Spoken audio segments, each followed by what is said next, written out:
Ya, Assalamualaikum warahmatullahi wabarakatuh. Kali ini kita akan membahas seputar acara penyelesaian sengketa. Jadi, di dalam hukum, acara penyelesaian sengketa itu dibagi menjadi dua. Ada acara penyelesaian sengketa litigasi, dan ada acara penyelesaian sengketa non-litigasi. Untuk acara penyelesaian sengketa litigasi, itu merupakan acara penyelesaian sengketa yang diselesaikan di dalam pengadilan.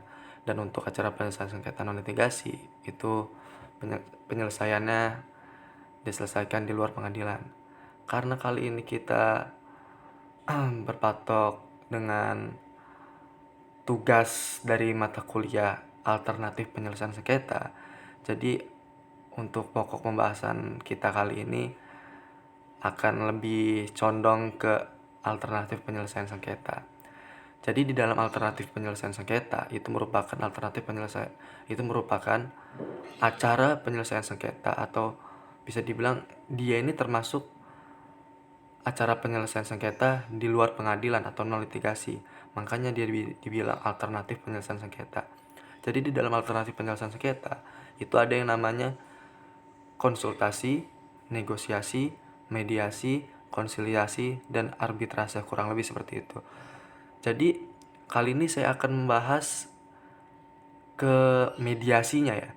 Jadi mediasi ini merupakan penyelesaian sengketa yang melibatkan pihak ketiga sebagai penengah atau penyelesaian sengketa dengan cara menengahi, dan pihak yang menengahi itu dinamakan mediator atau orang yang menjadi penengah.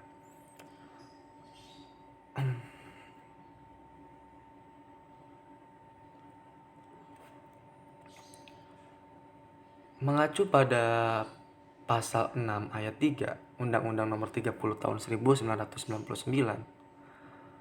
bahwasannya dalam hal sengketa atau beda pendapat sebagaimana dimaksud dalam ayat 2 tidak dapat diselesaikan, maka atas kesepakatan tertulis para pihak, sengketa atau beda pendapat itu dapat diselesaikan melalui bantuan seseorang atau lebih penasihat ahli maupun melalui seorang mediator. Jadi pada kesimpulannya, mediasi adalah cara penyelesaian sengketa di luar pengadilan melalui perundingan yang melibatkan pihak ketiga yang bersifat netral atau non-intervensi dan tidak berpihak atau imparsial kepada pihak-pihak yang bersengketa, serta diterima kehadirannya oleh pihak-pihak yang bersengketa.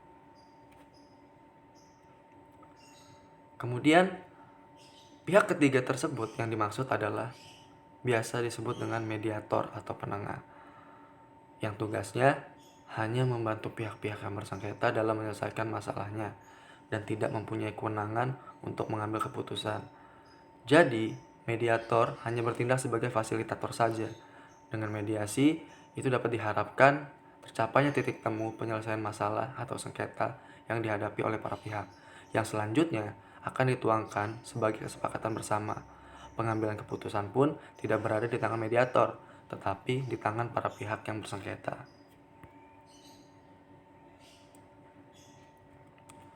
Jadi pemutusan perkara itu ada dua jalur seperti yang saya bilang di awal, ada litigasi dan litigasi.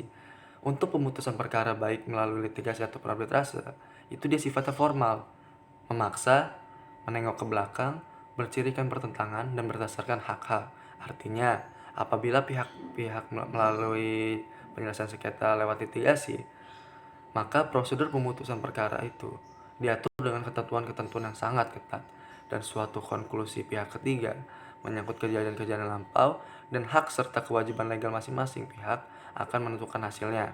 Namun kebalikannya, kalau melalui jalur non-litigasi atau alternatif penyelesaian sengketa, bisa dibilang yakni mediasi, itu dia sifatnya tidak formal, melainkan sukarela, melihat ke depan, kooperatif, dan berdasarkan kepentingan. Seorang mediator itu tidak boleh berpihak dan bersikap netral, dan harus bersikap netral, tetapi mediator tidak mempunyai kewenangan untuk memutuskan dan menetapkan suatu keluaran substantif, dan para pihak sendiri yang memutuskan apakah mereka akan setuju atau tidak.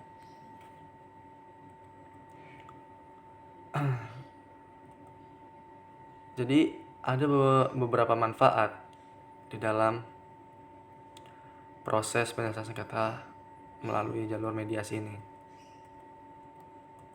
Yakni yang pertama adalah keputusan yang hemat, penyelesaian yang cepat, hasil-hasil yang memuaskan bagi kedua belah pihak, kesepakatan komprehensif dan customized, kemudian praktik dan belajar prosedur-prosedur penyelesaian masalah secara kreatif, lalu tingkat pengendalian lebih besar dan hasil yang bisa diduga, kemudian pemberdayaan individu atau personal empowerment, dan melestarikan hubungan yang sudah berjalan atau mengakhiri hubungan dengan cara yang lebih ramah. Keputusan-keputusan dapat dilaksanakan melalui kesepakatan lebih baik daripada hanya menerima hasil kompromi atau prosedur menang kalah. Kemudian yang terakhir, keputusan yang berlaku tanpa mengenal waktu. Namun, di dalam mediasi ini, dia memiliki kelemahan dalam prosesnya. Yakni yang pertama dapat memakan waktu yang sangat lama bisa dibilang. Kemudian, mekanisme eksekusi yang sulit karena cara eksekusi putusan hanya seperti kekuatan eksekusi suatu kontrak. Kemudian sangat digantungkan dari itikat baik para pihak untuk menyelesaikan sengketanya sampai selesai. Lalu mediasi tidak akan membawa hasil yang baik, terutama jika informasi dan kewenangan tidak cukup diberikan kepadanya.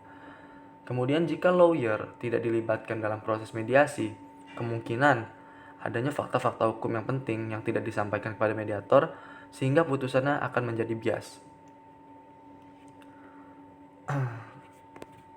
Namun, adapun peran dan fungsi mediator dalam mediasi.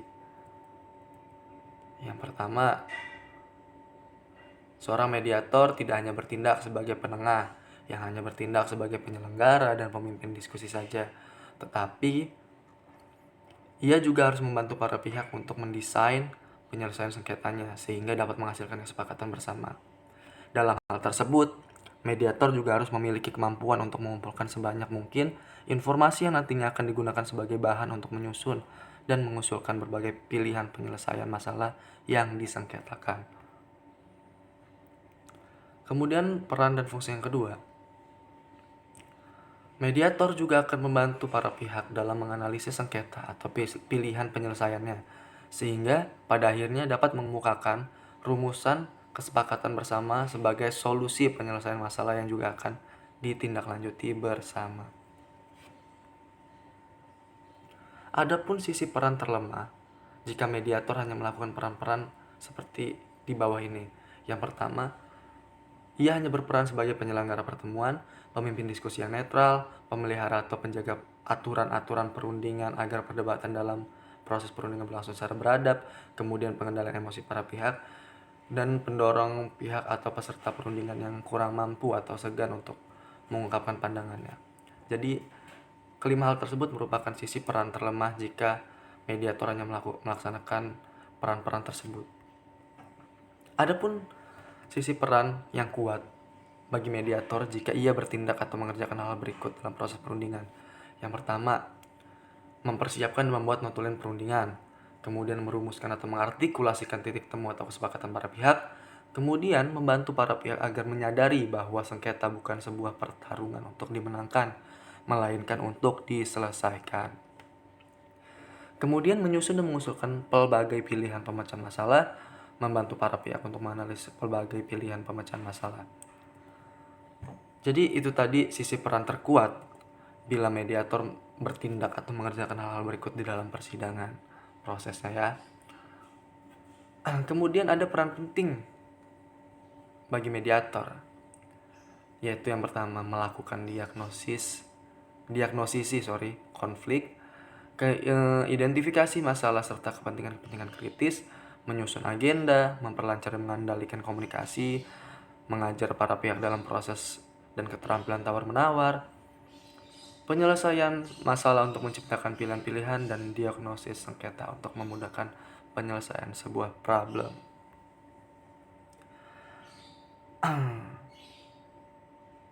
Adapun hal-hal yang harus diperhatikan dalam proses penyelesaian sebuah masalah atau persengketaan di dalam proses mediasi ini. Jadi, seorang mediator itu harus mampu mencari sumber konflik atau inti permasalahan yang menjadi pokok pangkal persengketaan di antara para pihak. Kemudian, berdasarkan sumber konflik tersebut, mediator akan menyusun atau merumuskan serta menyarankan pilihan pemecahan masalahnya. Kemudian, mediator juga itu harus mampu menciptakan suasana bersifat kondusif dan kekeluargaan sehingga para pihak dapat dengan leluasa dan terbuka mengemukakan pendapat dan pandangannya. Dengan mengetahui pendapat dan pandangan para pihak, mediator akan lebih memahami keinginan para pihak dan dengan sendirinya juga memudahkan mediator menyarankan berbagai pilihan pemecahan masalahnya. Jadi itu hal-hal yang diperhatikan oleh mediator dalam proses penyelesaian secara mediasi. Fuller dalam Leonard L. Riskin dan James E. Westbrook menyebutkan ada 7 fungsi mediator. Yang pertama ialah sebagai katalisator, kemudian sebagai pendidik, sebagai penerjemah, sebagai narasumber, sebagai penyandang berita jelek, sebagai agen realitas, kemudian yang terakhir sebagai kambing hitam atau scapegoat.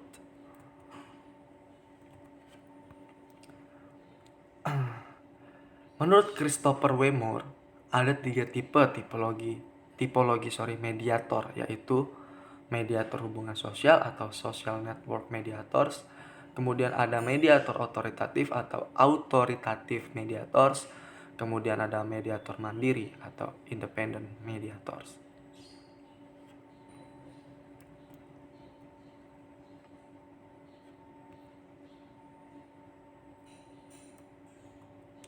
Untuk mediator hubungan sosial, mediator ini berperan dalam sebuah sengketa atas dasar adanya hubungan sosial antara mediator dengan dengan para pihak yang bersengketa. Mediator dalam hubungan sosial ini merupakan bagian jalinan atau hubungan ada atau tengah berlangsung, biasanya dilakukan dalam hubungan kekerabatan, lingkungan pergaulan masyarakat sekitar, misal tokoh masyarakat atau agama yang dikenal oleh pihak-pihak yang bertikai membantu menyelesaikan sengketa. Kemudian ada mediator otoritatif. Dalam mediator otoritatif ini, mediator akan berusaha membantu para pihak yang bersengketa untuk menyelesaikan perbedaan-perbedaan di antara mereka dan memiliki posisi kuat atau berpengaruh, sehingga mereka memiliki potensi atau kapasitas untuk mempengaruhi hasil akhir dari sebuah proses mediasi.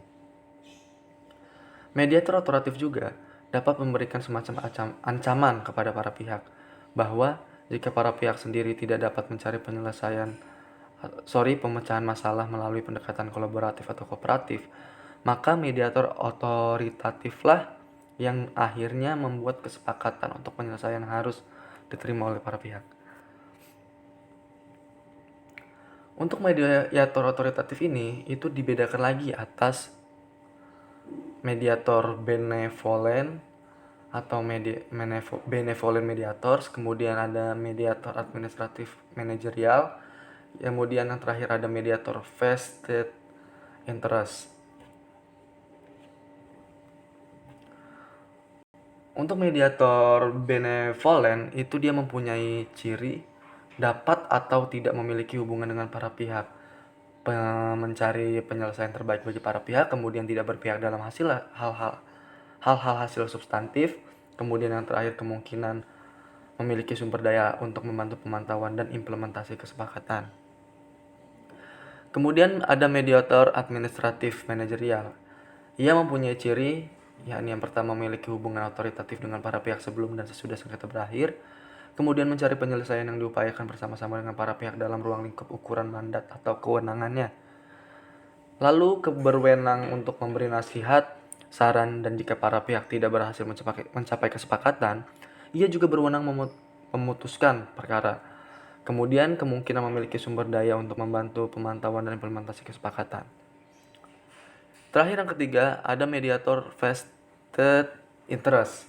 Ia mempunyai ciri, yang pertama memiliki hubungan dengan para pihak atau diharapkan memiliki hubungan masa depan dengan para pihak, kemudian memiliki kepentingan yang kuat terhadap hasil akhir, mencari penyelesaian yang dapat memenuhi kepentingan mediator atau kepentingan pihak yang disukai, kemudian kemungkinan memiliki sumber daya untuk membantu pemantauan atau implementasi kesepakatan, dan kemudian Yang terakhir, kemungkinan dapat menggunakan tekanan agar para pihak mencapai kesepakatan. Balik lagi, untuk mediator mandiri adalah mediator yang menjaga jarak antara pihak maupun dengan persoalan yang tengah dihadapi oleh para pihak. Mediator tipologi ini, ia lebih banyak ditemukan dalam masyarakat atau budaya yang telah mengembangkan tradisi kemandirian dan menghasilkan mediator-mediator profesional. Anggota masyarakat cenderung menyukai permintaan bantuan kepada orang luar yang tidak memiliki hubungan sosial sebelumnya dengan mereka dan tidak memiliki kepentingan pribadi tertentu dengan para pihak atau terhadap masalah yang timbul. Anggota masyarakat lebih mengandalkan para profesional spesialis dalam menyelesaikan permasalahan yang mereka hadapi.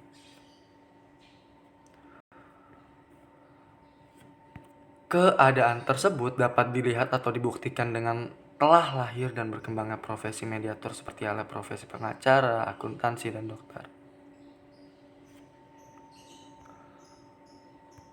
Kemudian, kita lanjut ke proses pelaksanaan mediasi. Penerapan proses pelaksanaan mediasi ini dimaksudkan memberikan kemudahan kepada para pihak yang bersengketa dengan bantuan mediator untuk mencapai sebuah kesepakatan bersama yang merupakan akhir dari penyelesaian konflik melalui mediasi. Syarat-syarat agar mediasi berjalan dengan baik itu yang pertama, bahwa para pihak mempunyai kekuatan tawar-menawar yang sebanding. Kemudian para pihak menaruh perhatian terhadap hubungan di masa depan. Terdapat banyak persoalan yang kemungkinan terjadinya pertukaran atau trade-offs. Kemudian terdapat urgensi atau batas waktu untuk menyelesaikan. Kemudian para pihak tidak memiliki perumusan yang berlangsung lama dan mendalam. Lalu apabila para pihak mempunyai pendukung atau pengikut, mereka tidak memiliki pengharapan yang banyak tetapi dapat dikendalikan. Menetapkan presiden atau mempertahankan suatu hak tidak lebih penting dibandingkan menyelesaikan persoalan yang mendesak. Dan yang terakhir, jika para pihak berada dalam proses litigasi, maka kepentingan-kepentingan pelaku lainnya seperti para pengacara dan penjamin tidak akan diperlakukan lebih baik dibandingkan dengan mediasi. Menurut Gary Goodpaster, membagi proses pelaksanaan mediasi itu dapat berlangsung melalui 4 tahap, yakni yang pertama menciptakan forum, kemudian pengumpulan dan pembagian informasi, kemudian penyelesaian masalah, dan yang terakhir pembagian keputusan. Terima kasih, mungkin itu saja penyelesaian sengketa atau alternatif penyelesaian sengketa, yakni mediasi, yang bisa dapat saya sampaikan. Kurang lebihnya mohon dimaklumi. Ya, wassalamualaikum warahmatullahi wabarakatuh.